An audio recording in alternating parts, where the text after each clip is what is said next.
All right. Thank you, Senator Casey.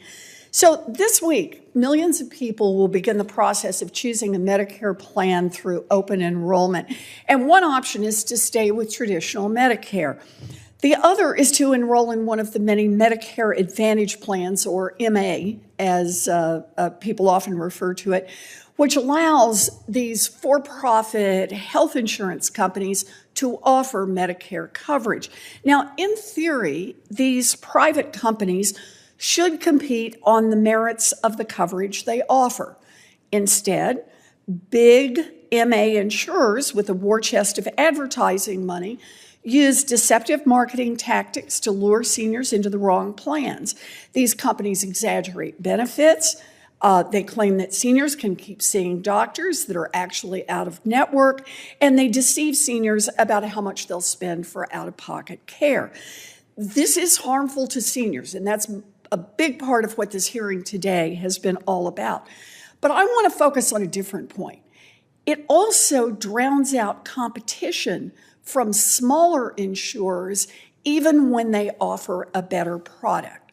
So, Ms. Hoagland, you are the CEO of Security Health Plan. This is a small community-based plan that participates in Medicare Advantage. So let's start with, how does your marketing budget compare to the marketing budget, for example, of United Health or Cigna?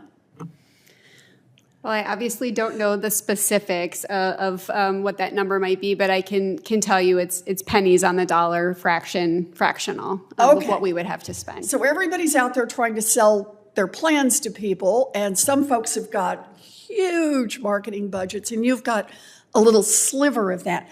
So where do these big insurance companies get the budget for all of this advertising?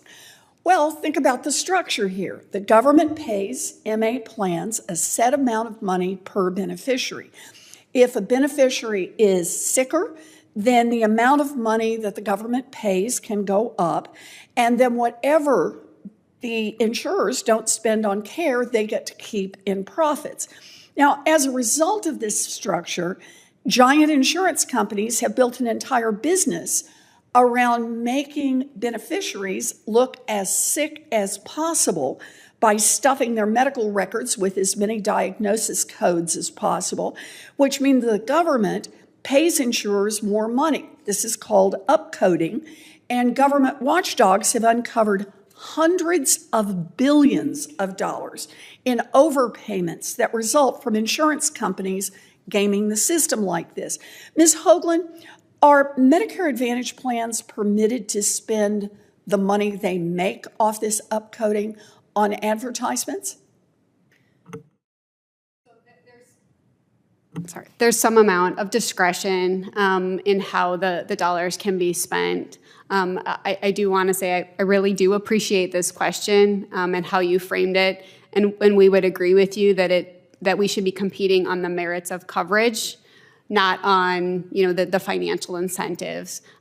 We certainly believe at Security Health Plan around care, not coding, with care as the focal point. And I am very glad to hear this, because my understanding is these plans can spend about 15% of the money they get from the federal government. These are your tax dollars at work on overhead and marketing.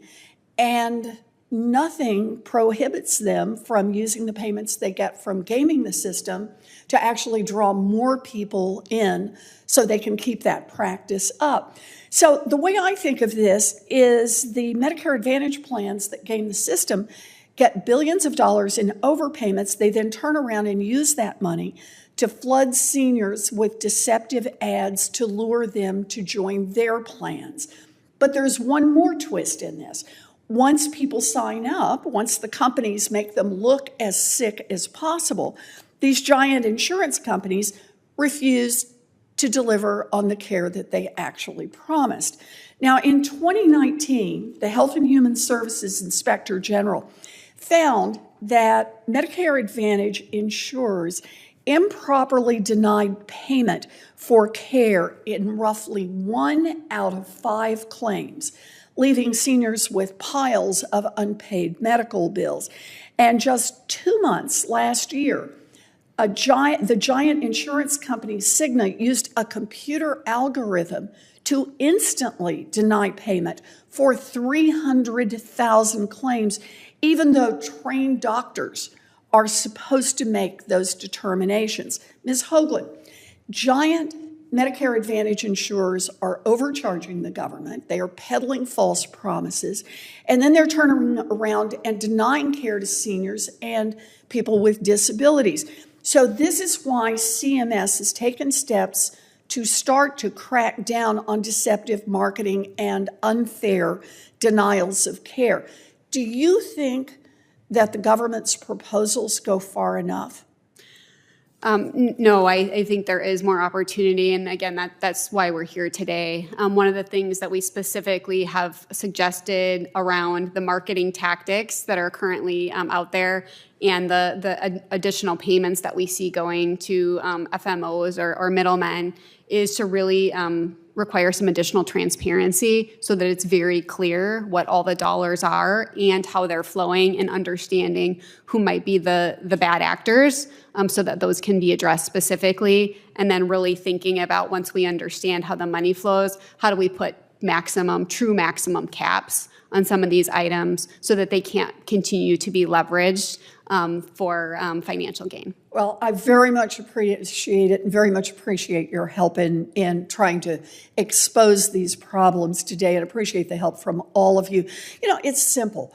Responsible insurers don't lie and cheat seniors to make a buck, but it's clear that the big Medicare Advantage insurers aren't playing by the same set of rules as some of the smaller insurers. And I appreciate the steps that CMS has already taken, but they need to go further by making the Medicare Advantage insurers publish accurate data on patient care and out-of-pocket costs, and cracking down on practices like upcoding, doing all of this to the full extent of their authority. So thank you all for being with us today. And with that, for the information of the senators, questions for the record will be due by 5 p.m. on October 25th, and this hearing is adjourned. Thank you.